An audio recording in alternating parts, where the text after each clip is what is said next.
Have you been the victim of a shape-shifting pixie? Are you being harassed by the editor of a local newspaper? Have you or someone you loved been affected by gamma radiation? On this episode of Moving Panels, we discuss the first 3 episodes of She-Hulk, Attorney at Law. Dun dun.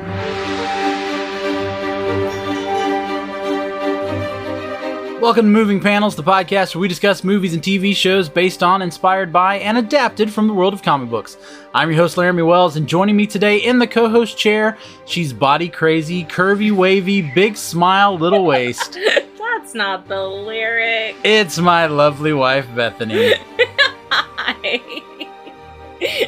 How are you? I'm good. Did you enjoy that? I really did. Do it one more time. I will not. All right.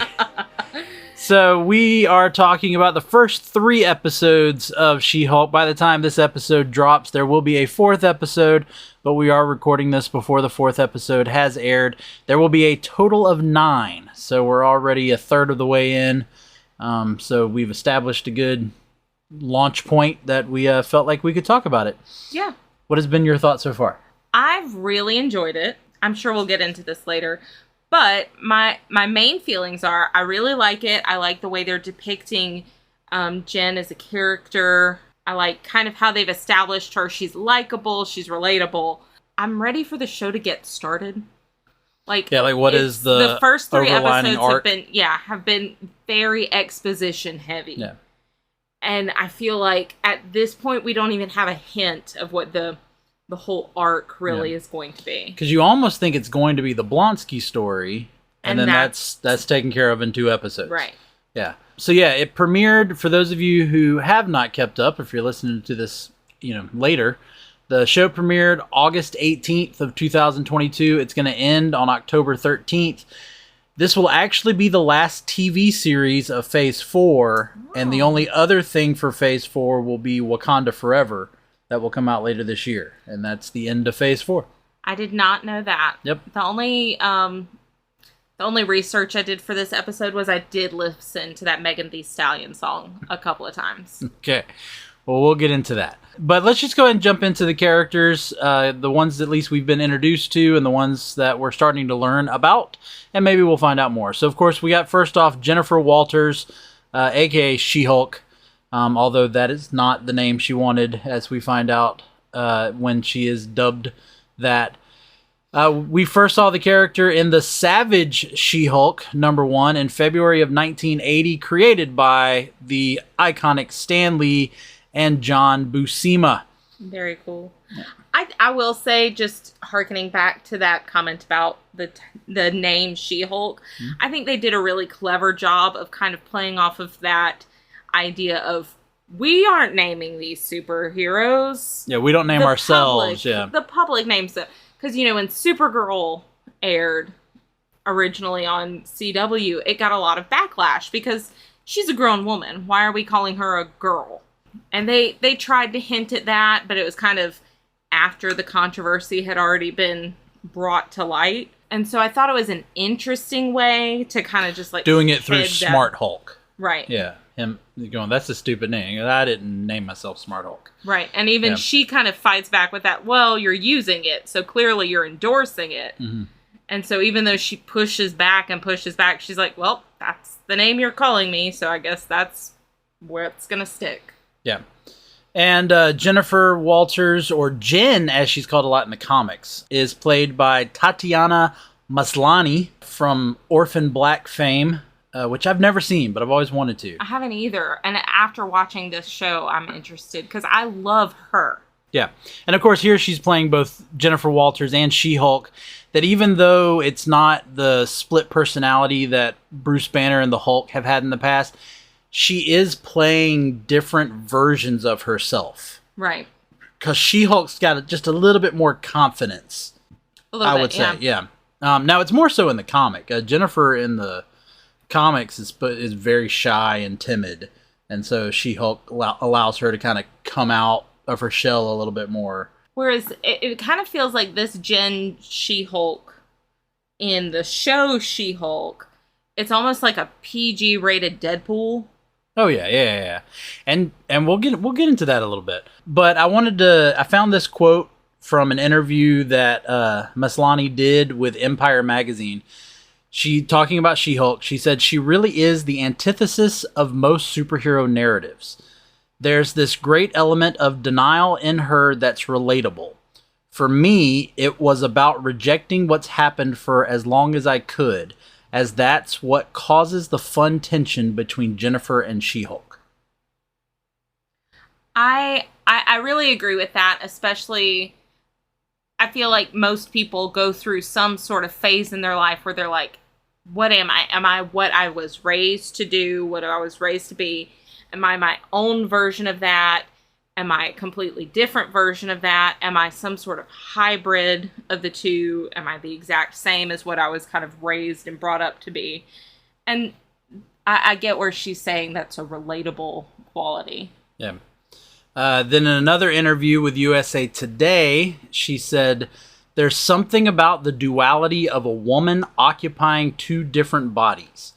Culturally, we're so obsessed with the woman's bodies in terms of control, projection, ownership, aesthetic, all of this stuff. Exploring that feels very prescient, and it's very rife with interesting nuance. She uses all those $4 words. So basically what she's saying is, it's a woman who has total control over her body, even though there's parts of it that are out, quote unquote, not what she wants. She's in charge of it in ways that her cousin Bruce was not. Yeah. Well, and the thing, I don't want to get into this too much of a debate, but the thing about Bruce and Hulk, and he talks about it in here, is it has always been said that those are two different entities. Right. Like, there is no Bruce and the Hulk are the same person. I mean, of course, when they do the Professor Hulk, the Smart Hulk thing, they're just learning to work together. Mm-hmm. But they are two completely different entities. Whereas She-Hulk is just herself. It is Jennifer, with Hulk powers. Right. But so that's an interesting kind of aspect of it as well, which they don't get into the show. So we're not really going to get into that here.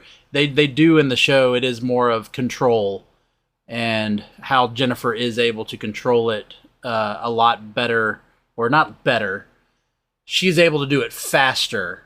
She's able to actually learn to control it a lot quicker than Bruce is. And I really liked how in that first episode they established why. And it makes sense narratively for a story for them to just speed up and get to a point where she can be human, humanized Hulk and Jennifer at the same time, as opposed to her being like a Hulk, like the out of control Hulk. Yeah. So one of the things she talks about is how women are always having to be constantly checking their emotions. Because if we respond too big to something, we are put down. If we get too scared, oh, you're being hysterical. Oh, if you're too happy, you need to calm down. It's not that big of a deal. If you're too girly. If you get too angry, you're a B word. And then, like she said, a lot of women, especially in like partners.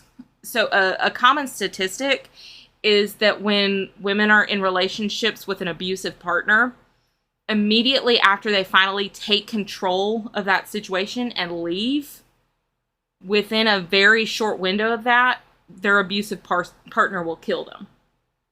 I don't have the statistic on hand, but it's a high statistic.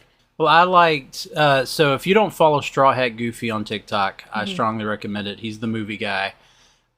He talked about how when she says all of that, and, I know how to control anger because I have to do it every day. Mm-hmm. That's the same thing as when Bruce in, the famous popular line that when Bruce turns around in Avengers and says, do you want to know what my secret is? I'm always angry. Right. I mean, that's essentially her saying the exact same thing. I agree with that. I think there's something to, as a woman watching it, it spoke to me as a woman with 2 female children. It spoke to me as, I work in a in a workplace with a lot of men, you have to be on guard, and you can't always express your emotions completely. Yeah, it's still control, because Jen has control, whereas when Bruce says, I'm always angry, he turns around, he turns into the Hulk. That's him just releasing his anger, Right. and there's no control. Right. Even though he does have the ability to turn into the Hulk, then the Hulk is just, Savage Hulk rampaging through New York. And if you want to play more into that metaphor, when men get angry, they can be as angry, and it's kind of socially acceptable for a man to, pitch a fit when their football team doesn't win. Or, there's all these videos of men kicking their televisions or throwing tantrums when something minor happens. Whereas if a woman were to do the exact same thing, it's, ooh, she's hysterical, she's crazy. Yeah, but I like the idea. I mean, it's the same thing. Everybody knows I'm a big Superman fan, and there's always been the story about how Supergirl is technically stronger than Superman. There's something about her that makes her a quote unquote better Superman. So it's a great thing. But we're gonna move on, talk more about the show and the fun about the show, not the Right. depth of the show, because that could be a long episode. Just one more thing, I think that adds to my enjoyment of it. And honestly, if it wasn't that depth to the show, I don't know how much longer I would be able to hold on to continue watching it, because as we've already said, there's just been a lot of exposition and not a lot of development. So one of the big things about the show, and I want to ask you what your thoughts on this, was the look of She-Hulk. Because yes, it is still Marvel, it is still Disney. They're just doing a television show, so it may not be as much money going into it as it would for a movie. So what do you think about the computer, the CGI effects of not really just only She-Hulk, but I kind of think there's a little bit of difference in Hulk. I actually, because we rewatched it tonight to get ready for the episode, and I was paying a bit more attention. I don't really notice it quite as much with She-Hulk, but Hulk's face, there's just some sort of disconnect there. Especially when he was, Professor Hulk and he has the glasses. There was like one point when he was talking and it was like his mouth was not quite right. And there's some offness about She-Hulk as well. But I feel like I noticed it more with Hulk because we have seen him in the billion-dollar budget movies. And yeah, there are a couple of times with She-Hulk. Like I think there was the one during the news interview at the end of the episode 3, where her eyes, like there's something where her eyes aren't quite connecting with. It's almost like they're too big. Well, no, it's kind of the way they look. Okay. It's almost like, I don't want to say they're dead-eyed, but it's just something about the eyes that always got me. I will say it looks a lot better than it did when we first saw it in some of the teasers. Yeah. Looks a lot better. But let's move on and talk about some of the other characters. So there is a brand new character created for the show, Nikki Ramos, played by Ginger Gonzaga, who is playing her paralegal. We haven't gotten an awful lot of this character, but I love her. But yeah, she's Jen's best friend, and she's kind of the audience surrogate a little bit, like, which is funny considering Jen talks to the audience, right? But she's the audience member that can talk back to Jen, and then she also gives that opportunity for the show to pass the Bechdel test. So they're having lots of conversations. So I guess so that it's not always Jen staring at the camera going, like, oh, I need a job. Oh, I'm looking at this. Da, da, da, da. She kind of helps move that narrative along as opposed to it always being Jen staring at the camera talking. Yeah, so it's going to be interesting to see what they do with that character. Is she just going to be kind of the sidekick that helps with the cases? And I mean, she's a paralegal, so she's going to do all the research. Yeah, or send the thirst trap to Wong in order to get Wong's attention. I wish they had, dealt with Wong actually responding. I wish they had shown a picture, because she says it's just her holding a bunch of books. Mm-hmm. And I think that just could have been funny for, just a quick flash just to show what the picture was. Right. And it's literally her, fully clothed, just her looking at a book, maybe with a pair of glasses on, because she said it's a thirst trap. So well, the microphone picked up my eyes rolling at that. And then we have her boss, Holden Holloway, played by Steve Coulter, who played Father Gordon in the Conjuring movies for the horror fans out there. He first appeared in She-Hulk #1 when they relaunched the series in May of 2004. So he is from the comics. He is one of the partners of the law firm. We'll get into that a little bit more later in the moving panel section. But again, haven't gotten an awful lot of him. But what are your thoughts so far about Mr. Holloway? I'm agnostic. Okay, that's good. Yep. And some people out there will spend the rest of this episode trying to figure out what she just said. Also working with Jennifer is another lawyer, Augustus Pugliese. Is that how they pronounce his name? Pugliese? I don't know. I heard it pronounced once. Pronounced twice, I think. He says it once and the judge says it once. That's a Stan Lee name if I've ever seen one. Yeah, well, it's kind of like, Happy. They just call him Pug. Or Froggy from Daredevil. Pug, who played by Josh Segarra, who I immediately recognize as Adrian Chase on Arrow. I will not get into the fact that in the comics, Adrian Chase is actually Vigilante, but in the Arrow show, he was Prometheus. That doesn't make any sense. Wrong show, babe. Yeah. But he first appeared in She-Hulk #2 in June of 2004. And his character in the comic is notorious for having a crush on Jen and She-Hulk. Like, he is fine with both, personas of her. There's a little bit more to it, but I won't get into that because I don't know how they're going to unfold this character, so I don't want to kind of tell too much about his character in the comics. But in the comics, I do kind of hope they maybe mention this later. You find out that he is working for the superhero division because when he was in law school, he was actually rescued by Spider-Man. Huh. And when he went to thank Spider-Man, Spider-Man had already left. He decided that he wanted to give back to the superhero community. And he became not only a lawyer, but he decided to work for the superhero division of this law firm. Later, She-Hulk teams him up. Well, I say teams him up, but introduces him to Spider-Man. And he actually helps Spider-Man sue J. Jonah Jameson and the Daily Bugle for defamation. That's pretty good. Yeah. Spoiler, that trial ends in a settlement. But I won't get into why, because there's a twist to why. So there's a story to read. But what are your thoughts of Pug? Because we got to see a little bit of him. Well, he was featured in the 3rd episode in the B story. You know what? No, he was heavily featured in the 2nd episode as being the hero of that episode. Oh yeah, you did like that. I loved that. He shows up with the basket, a welcome basket, which is so nice as a person who just started a new job. It's really nice when the people that you work with, show you, hey, we're so excited that you're here. Here's some stuff that'll help you. And here's a map to the bathroom where you can poop. Yeah.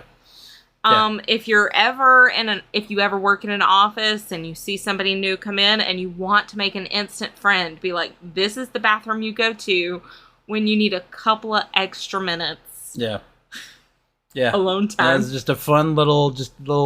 And it was just real quick. It was just right in there. And instantly I fell in love with him. Yeah.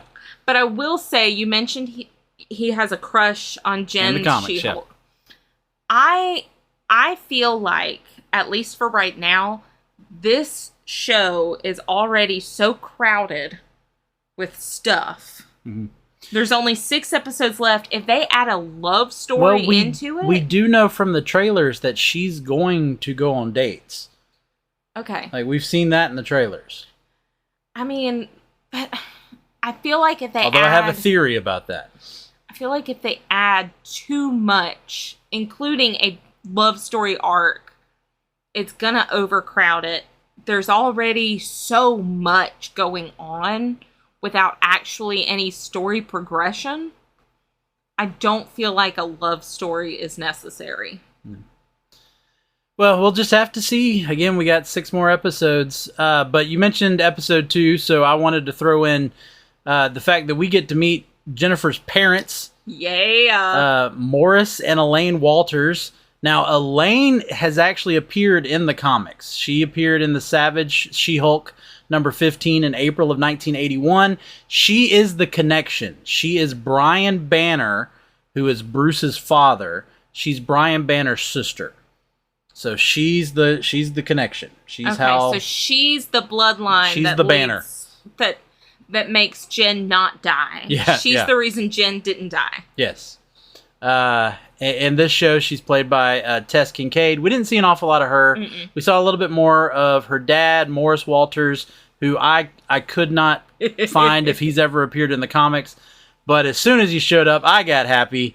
Because from growing up watching TGIF, I'm a huge fan of Perfect Strangers, and he was Larry on Perfect Strangers. Larry Appleton, the hilarious Mark Linn-Baker playing Jen's father, and he was such a great fatherly character in that episode. So I think we're gonna see a little bit more of him, just to be the one who kind of almost supportive, encouraging. Yeah. I mean, the wise words of the father, the supportive words of the father, of even though all this, like you're talking about, even though all this craziness is going on in your life, he keeps her centered. Like I loved when they were at dinner. Hey, I need your help with something. And she's like, okay, Dad, what you need? It's like, no, I just figured you needed a break. Yeah. That's just an excuse to ask you how you're doing. Yeah. Yeah. I enjoyed his character. You know, obviously as a woman who clearly just hates men altogether. It's a joke. Anyway, I would love to see her have more interaction with her mom as well. Maybe they're married. They're both alive, which is so rare when it comes to basically any hero What she story. even says is that it's adult orphans is usually the hero. Rich adult orphans. I would love to see it kind of be both. I would love to see both the mom and the dad. With it being Larry from Perfect Strangers, obviously you're going to feature him at least I feel like it. You would feature him more in the beginning. But I hope they start incorporating the mom, especially since she was actually in the comics. Yeah. I don't know to what significant enough. I don't know to what level. You know, I haven't read an awful lot of She-Hulk comics. So, and I will be honest, I definitely have not read any of the earlier ones. Mm-hmm. Most of what I read was from when I was in high school. And moving on, we get our first big MCU connection other than Hulk, and that's Emil Blonsky, the Abomination, Tim Roth from the 2008 The Incredible Hulk. So even though we did see him as the Abomination very briefly in Shang-Chi, this is the first time that we've seen Tim Roth as Emil Blonsky, and we've got a little bit more depth to this character. I mean, they really made me actually feel like Abomination was a victim. I mean, yeah, honestly, and granted, you know, you can tell a lot of villain stories from a sympathetic point of view, but he does do a good job, and it makes sense. Like, granted, before they pushed him with all that super soldier serum, he already was kind of like in it, like he was ready to win at all costs. So it's not like he was completely innocent. But as he said, he was led to believe that, you know, what he was doing was right. It's different than when the villain believes they are the hero. Right. He legit thought he was the hero. Yeah. And then, yes, he probably went a little mad once they gave him the super soldier serum, which caused him to actually be the Abomination and become the villain. Yeah. But when you really look back at it, before that, he is just following orders, and he's doing what he's being told, and he's being the ultimate soldier. Yeah. Really. So, and then of course here he's hippy dippy. He's a future cult leader, yeah. is what it really feels like. It, which, I kind of loved, which, is a thing. Yeah. And he's gonna start a meditation retreat, which is, yeah. So. And I'm very curious. He is released from prison, but he is given a device that is not going to allow him to turn into the Abomination. He's not supposed to turn into the Abomination anymore. If he does, he immediately goes back to jail, which is very interesting considering they have announced the Thunderbolts as a movie, and I have a suspicious feeling we are going to see the Abomination as one of the Thunderbolts. My question, though, is okay, so you got the Hulk on his side. The Hulk is, the Hulk is a literally different person from the last time. But, they've made up. What's going to happen, especially if Blonsky decides to turn into the Abomination, who's going to make him go back to jail? Well, yeah. Again, like I said, though, I think if they're going to do the Thunderbolts, which they've already announced the Thunderbolts, it's like a Suicide Squad type thing. Yeah. That probably while he has this power dampener on, they are able to do something like the Suicide Squad does, and put a bomb in his head. Yeah. And so, I don't know. But I have a suspicious feeling we have not seen the last of Emil Blonsky, the Abomination. Although I do love that he even kind of played into the joke of, it's me. I was raised by the Russians. I grew up in... Yeah, I was born in Russia, raised in Britain, and then became an American. Yeah, royal military who was loaned out to the Americans. Which we joked watching The Incredible Hulk of they've got to explain why this actor has a British accent playing a Russian. Yeah, and then in episode 3 we get our third big MCU cameo. First episode was Hulk. Second episode was Blonsky. Third episode is Wong, and they even make reference to the fact that every episode's had a cameo in it. Yeah. So we get Wong in a really funny little cameo. I'll be honest, that third episode, it's chock full of cameos, it feels like. Because you've got, Blonsky showed up at the end of the second episode. Yeah. But then you get Wong, and then you get Renee Ellis Goldsberry, and then you get... it's not kind of a cameo yet, but you see an actress but it feels that you recognize. Like it. It feels like it, because you're like, it's Angelica. Yeah, and she's playing a character named Mallory Book, which I don't think they may say her name when she comes in. They said Mallory, maybe. Who's from the comics, but I'm not going to talk about her because that was it. She walks in, they make some acknowledgement. They make a sexist comment towards her, and then she says, "I'm happy not to be a part of this," and walks away. So I'm not even going to talk about it yet. If we do the other episodes, and I'm sure she becomes a bigger character. But if she doesn't, that I feel like qualifies as a cameo. Yeah. And then you get, that's also the Megan Thee Stallion episode. Yeah, and Megan Thee Stallion pops up in that too.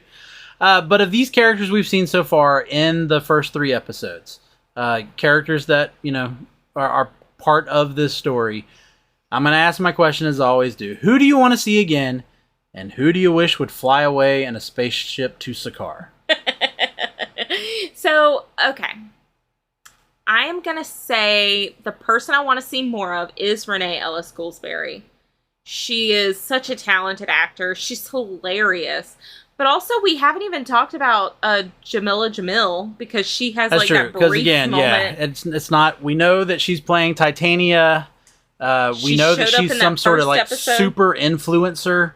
Yeah. But whatever that means. Yeah, but we haven't seen any more of that. So yeah, that's another one. I don't know if they're maybe going to get into that in the 4th episode now that she's kind of embracing her persona as She-Hulk.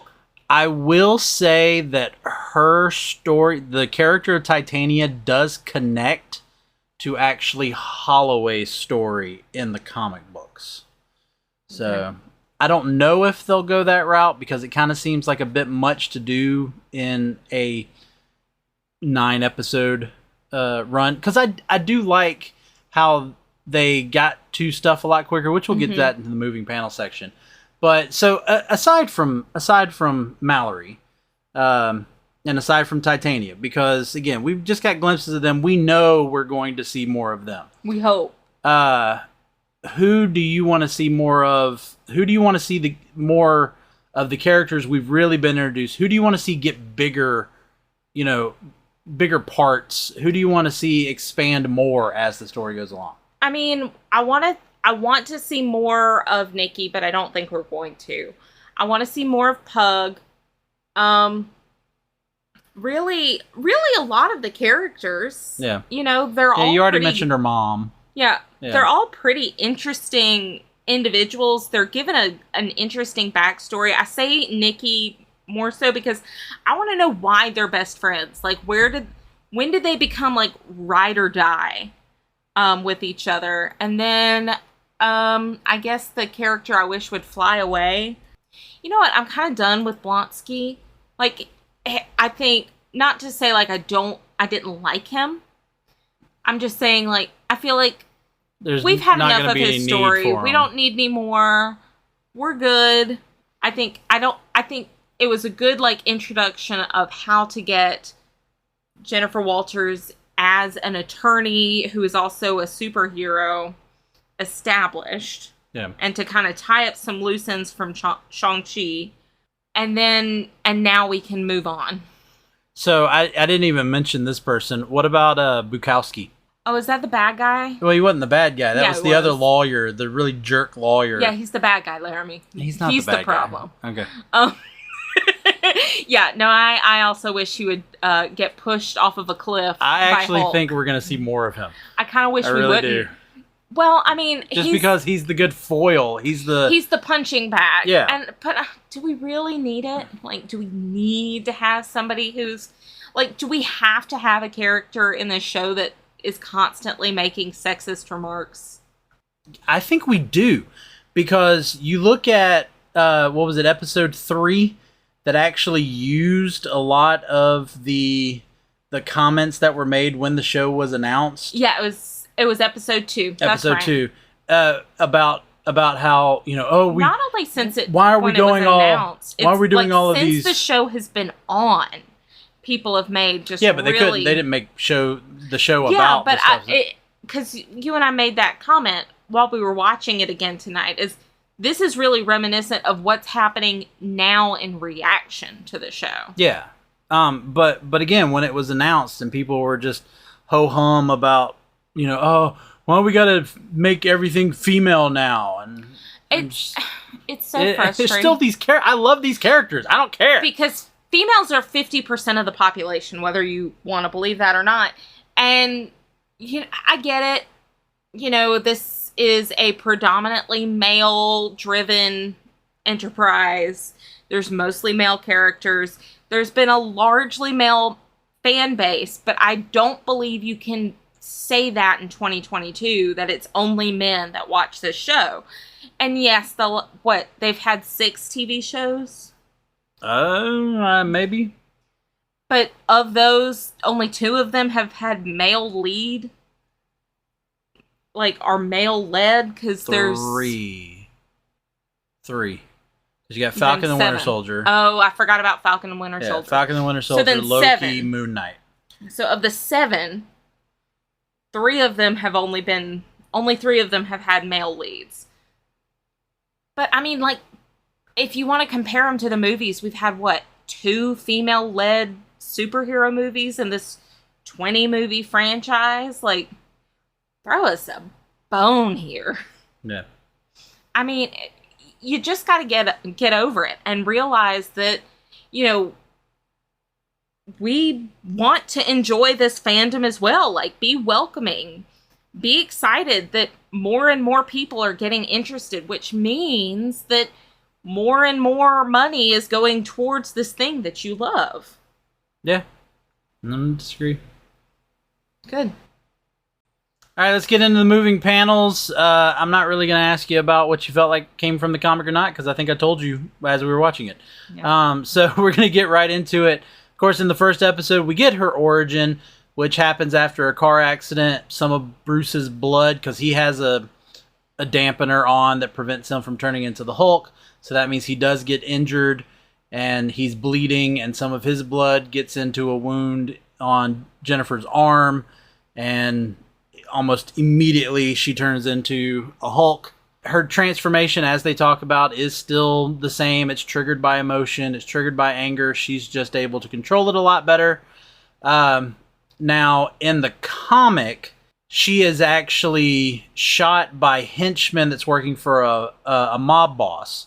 And so Bruce agrees to give her a blood transfusion, even though knowing what it would happen, or what could happen. He agrees to the blood transfusion to save her life. Right. Does she not have any other family members, or just none close by? I think it's like an emergency? It's a necessity. It's more of out of necessity. She gets the blood transfusion, which of course does save her life, but also turns her into a Hulk. Again, her transformation is still about the anger, but in the comic, she actually wants to be She-Hulk. And so the majority of the time in the comics, she is She-Hulk. Do they explain why? Because she feels like it gives her power, an edge. Yeah, and like I mentioned earlier, she's really timid and shy. Okay. But she has more confidence as She-Hulk. And that's why I said that earlier. You know, the She-Hulk gives her more confidence. And so she just decides she wants to be She-Hulk all the time. And so that is what she chooses in the comics. Good for her. Yeah. I like the kind of...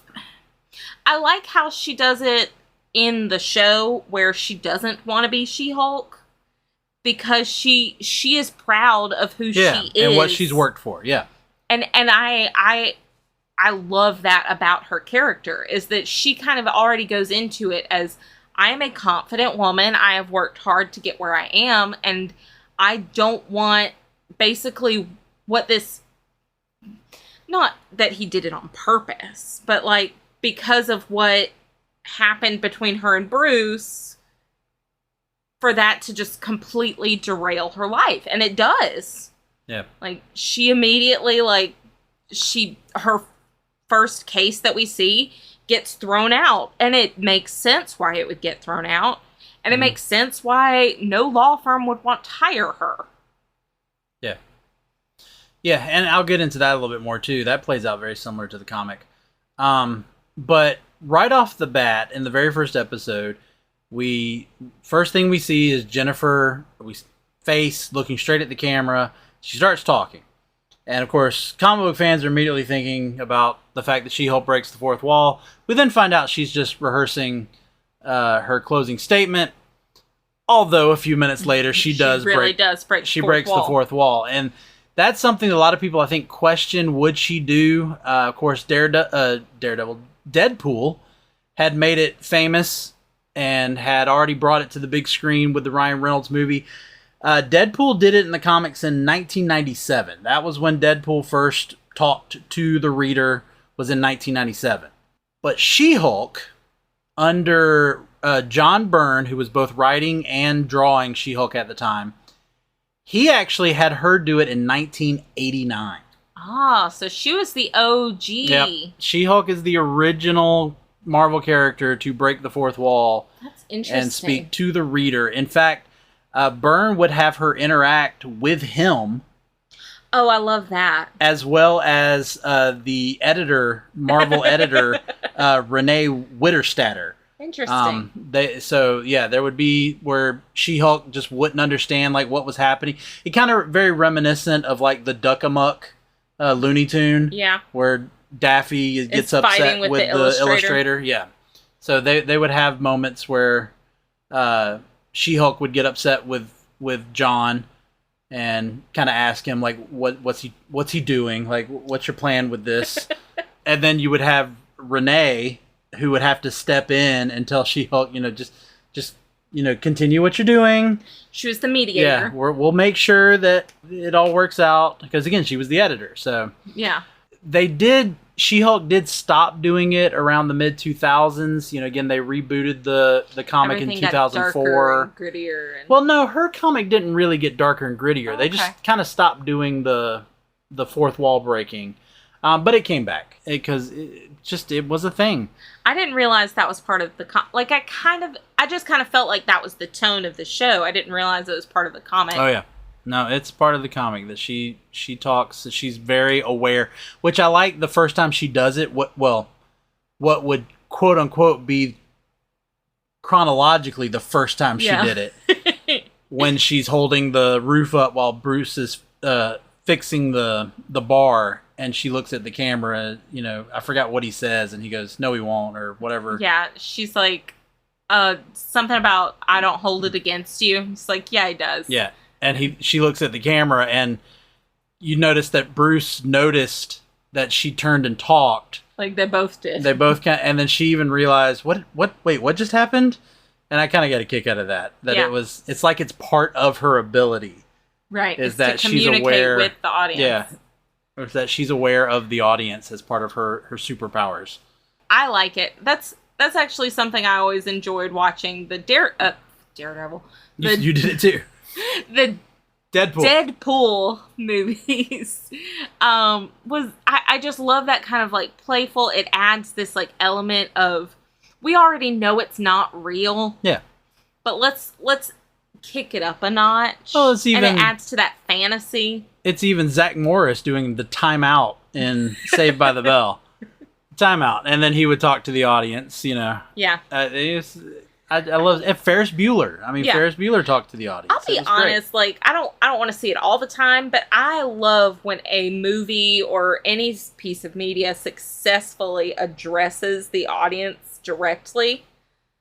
Yeah. In that fourth wall breaking type of way. It always makes me laugh. Yeah. If it's done successfully. Yeah. I guess sometimes it doesn't always make me laugh. Sometimes it has to be just very subtle. Right. For it to be successful.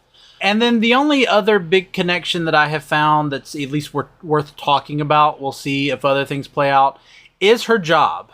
She, like I said earlier, she is hired by Holloway. She is hired after she is let go from her previous firm. I'll go ahead and throw this spoiler in. In the comic, it is actually Mallory Book that gets her fired. So in her first job or at this? In her first job as the district attorney, the deputy district attorney. But she is hired by Holloway to work for GLK&H. It's the same law firm in the superhero division. He is the one that created it. In the comics, he does it because he's trying to reach his troubled granddaughter, who is a criminal, a superpowered criminal named Southpaw. Huh. She is a minor character. Don't really know of her appearing outside of the She-Hulk comics. But she does have superpowers. She can blast like energy out of her hands. So whether or not that will come in later, and we'll find that out. Again, that's where it... Again, I'm not going to get into it, but that's the connection that eventually ties to Titania as well. So maybe they will do that, and that might be part of the overall arc. Because he wants She-Hulk to be a positive role model for his granddaughter. Okay. So I keep waiting for there to be a turn in this character where you're gonna in Holloway? Okay. Where you're gonna find out he's secretly a villain. No, that's not the case in the comic. Not saying they won't do it for the show, but it's not the case in the comic. There's just something about it. Maybe it's that actor. He's got like villain energy. Okay. He like played a priest in the Conjuring movies. But those are horror movies. Yeah, but he's not the nun. So, but get this. So in the comic, I mean, because in the Conjuring, the nun is the villain. But in the comic, Holloway actually insists that She-Hulk conduct business as Jennifer. Huh. So it's the opposite. Yes. Interesting. Yes, because in the show, he wants her to be She-Hulk because he wants her to be the face of the superhero division. When they say superhero, they want a superhero lawyer. But in the comic, he wants her to be Jennifer because She-Hulk, you remember how I said it gives Jennifer all her confidence? She-Hulk is known as like this outlandish party girl. Oh. And he doesn't want that negativity, that image associated with the law firm. Okay. So in the comic, he would rather her be Jennifer when she's doing her attorney Her work. job. Yeah.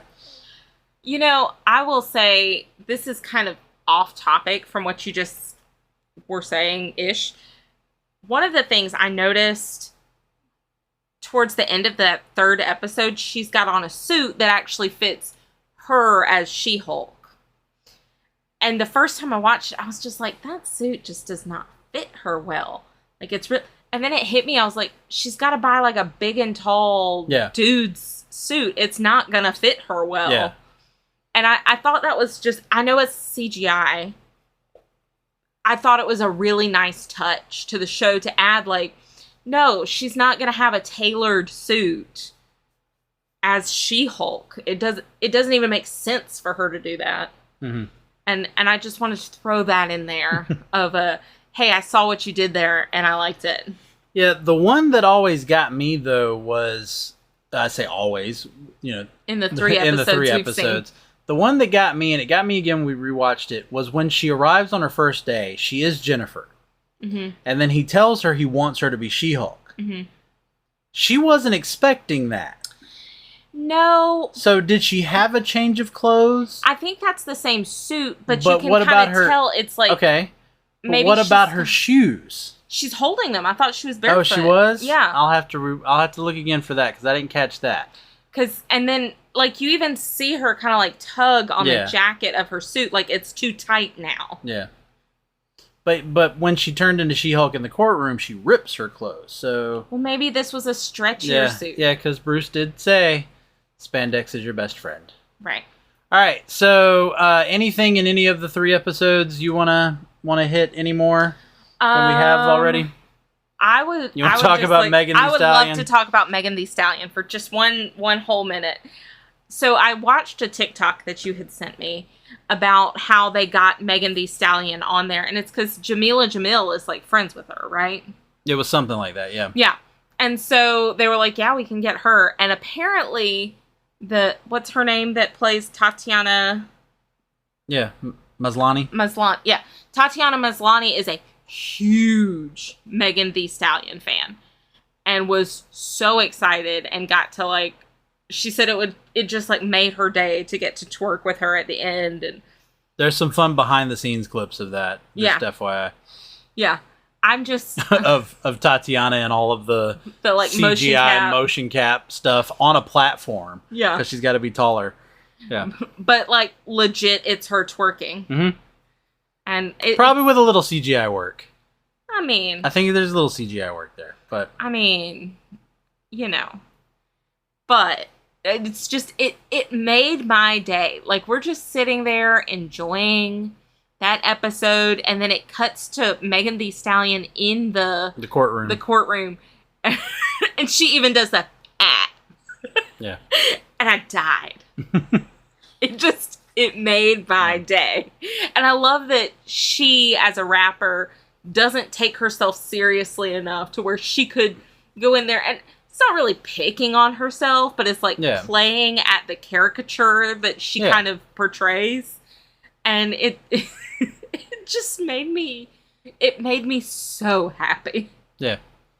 No, it's fine, and you know it's Marvel. If you didn't know this, if you haven't watched them yet, there are mid-credit scenes. Mm-hmm. So after you get the beautifully done like courtroom art that sets up the end credits, there has been and probably will be a mid-credit scene after each one, and they're all pretty good. Yeah, they're not. None of them are ever vital to the story. But they are connected. That first one was very vital to Steve Rogers' story. Yeah, they're connected, but you're not gonna miss out on anything by not seeing them. We got to learn about Steve's body, yada yada yada yada yada yada. All right, so let's get into our final decisions. Bag it, stack it, or trade it. We're only talking about the first 3 episodes. So Bethany, what do you say for the first 3 episodes of She-Hulk Attorney at Law, or She-Hulk Attorney for Hire, as the title was for episode 2? Okay, so this is going to be a 2-part answer. Me, Bethany, this is a bag it.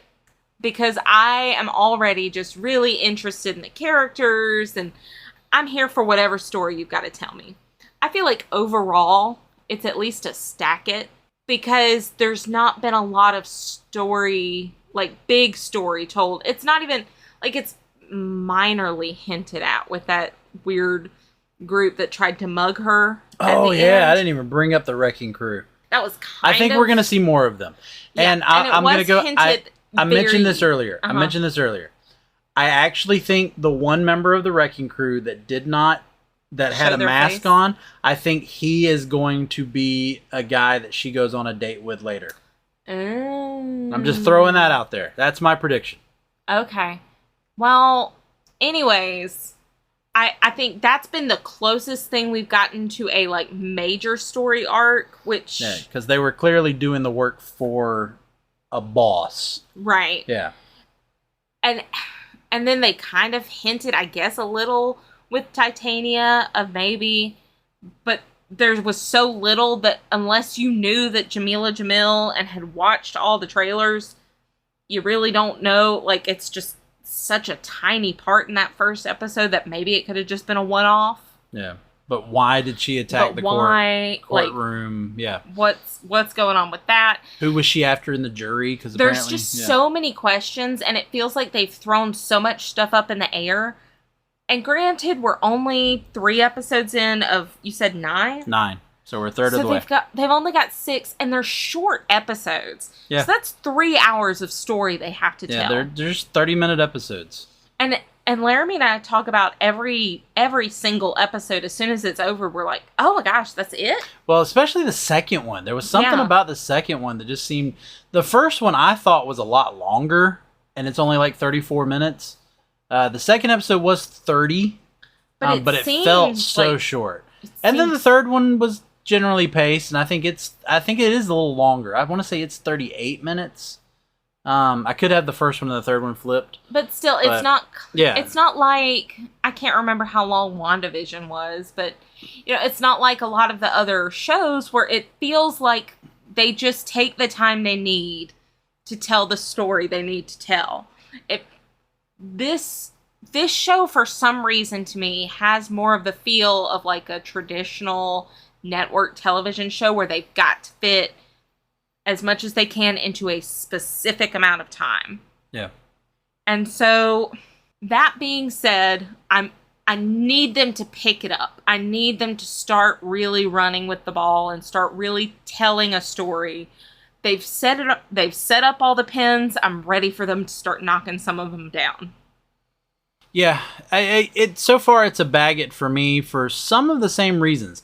I think it's a fresh. Mm-hmm. It's not the same old that you get out of the MCU, which apparently there's so many people out there who that's all they want is the cookie cutter MCU. I like that almost all of the MCU shows have been like different genres. Right. I like that. And this one, this one's a silly comedy, that's similar to, Scrubs or Brooklyn Nine-Nine or, right. Even Ally McBeal, having that connection to it. There should be a musical episode of She-Hulk, you're correct. So I like that. I like, I know you talked about them taking their time. I like that we didn't need the whole Jennifer gets attacked by a mob, right? The mafia. Because then we get it, but why? And we'd have to build all of that. I like that it's just this simple car crash. It was not a simple car crash. They ran into a spaceship from Sakaar, which we later then see Hulk flying off to Sakaar. So we assume we're not going to see the Hulk anymore in this series, which I also like because now, passing. It's kind of like a passing the gauntlet. I'm also really excited because just to go a completely other route, word is that the distribution agreement that Universal has on a solo Hulk movie ends in 2023. That's next year, Laramy. And so Hulk going off to Sakaar, there's a big rumor that they are going to set up a World War Hulk movie, a standalone Hulk movie. I'm sure I'm you and very excited Chad about that. And a few of your other friends are really excited at that. So we'll have to wait and see. I'm willing to wait though, because we're gonna get Daredevil in this series, and so that's another reason why I bag it. Daredevil is one of my favorite characters, and so I'm very excited to see. I'm kind of curious though, because this show's taking place in Los Angeles. Most stuff takes Daredevil place is in New York. So does She-Hulk end up in New York for some reason, or does Daredevil come to Los Angeles? And who knows? I mean, with this being set up in Los Angeles and this being the end of Phase 4, this show could just be like a lot of the shows have been, and it's setting something else up. Right. And we know we need a new Avengers, and if this is on the West Coast, there are the West Coast Avengers who become the new Avengers. And so could this be leading towards She-Hulk being a part of that? We got Daredevil, we got Kate Bishop, the new Hawkeye, which is a main part of the West Coast Avengers. Who knows? But I'm excited for it. I'm excited to see what they got in store for these last 6 episodes. Yeah. We might come back probably in November and at least give our final thoughts once the show ends and what we thought about it. But I do want to throw in a couple of like last minute, things to throw out there. My 2 cents. So as a parent of our daughter Ruby, who has, because of these shows, because of Miss Marvel, because of WandaVision, because a little bit of Hawkeye, because of those shows, even an interest with Jane Foster as Thor, even though she hasn't seen the movie. Yeah, she hasn't seen the movie. And then now watching this, she has become interested in Marvel and honestly graphic novels in general. Like, the child eats them for breakfast. She loves them every time. That's my girl. Yeah. I mean, she just got like a Beast Boy comic. Beast Boy and Raven. Yeah, a Beast Boy and Raven graphic novel.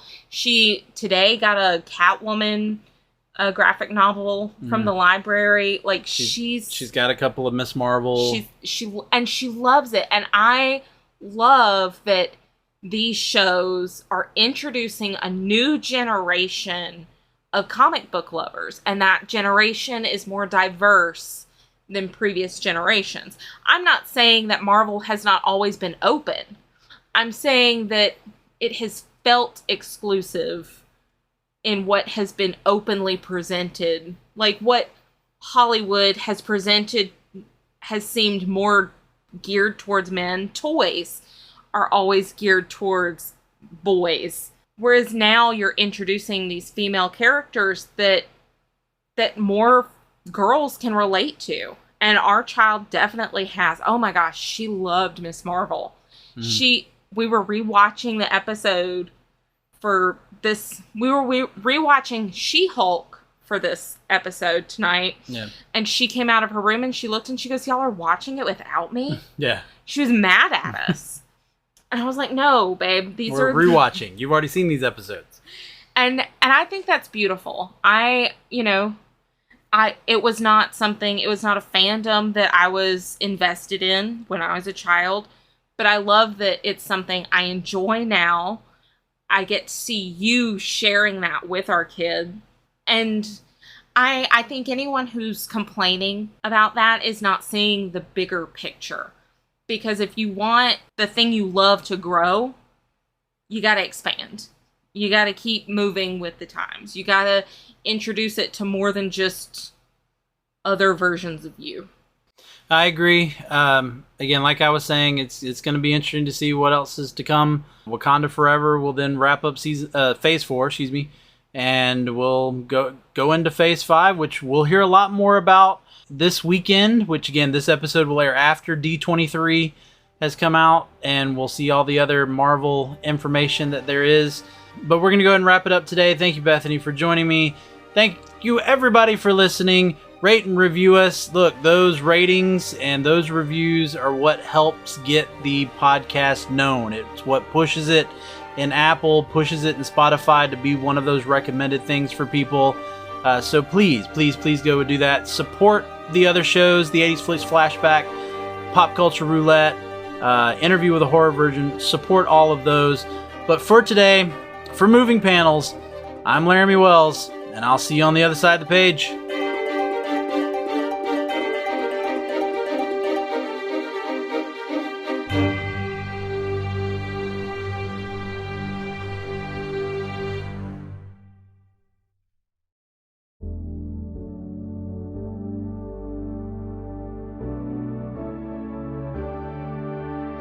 Life moves pretty fast.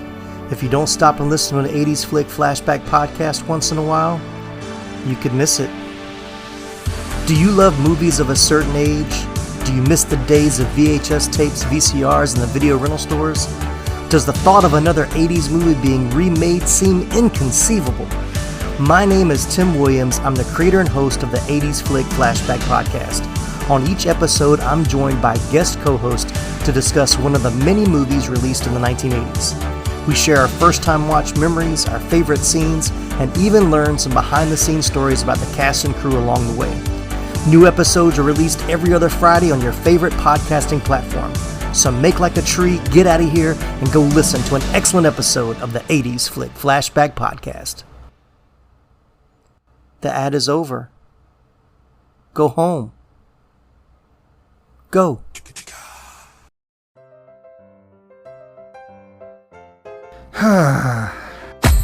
What seems to be the problem, pal?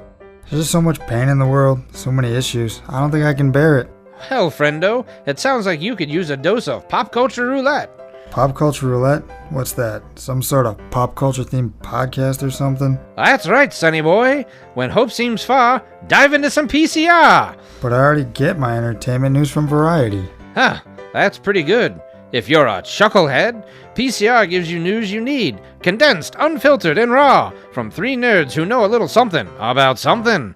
Wow, okay, sign me up. That's the spirit. Pop Culture Roulette. New episodes every Monday, available on all major podcast directories.